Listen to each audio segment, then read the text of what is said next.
দেখেন না সাইয়েদনা ইব্রাহিম আলাইহিস সালামকে আল্লাহ কি পুরস্কার দিয়েছেন। দেখেন ইব্রাহিম আলাইহিস সালামকে আল্লাহ রাব্বুল আলামিন দুই একটা পরীক্ষা নিলেন। পরীক্ষা জন্ম থেকেই তিনার শুরু হয়েছে। তিনি জন্ম থেকেই রবকে তালাশ করা শুরু করলেন। 1 বছর যখন ওনার বয়স, কয় বছর? 1 বছর। মাকে জিজ্ঞেস করছেন, তিনি 1 বছরে 3 বছরের শিশুর মতো হয়ে গেছে।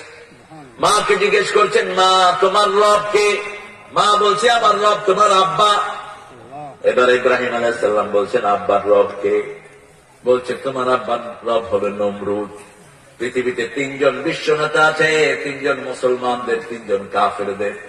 কাফেরদের 3 বিশ্বনেতার 2 জন এসেছে, মুসলমানদের 2 জন এসেছে, আরেকজন সবার বাকি আছে। মুসলমানদের 2 বিশ্বনেতা সুলাইমান আলাইহিস সালাম এবং যিলকারনাইন, সামনে আসবে ঈসা আলাইহিস সালাম। কাফেরদের প্রথম হলো নমরুদ, 2 নম্বর হলো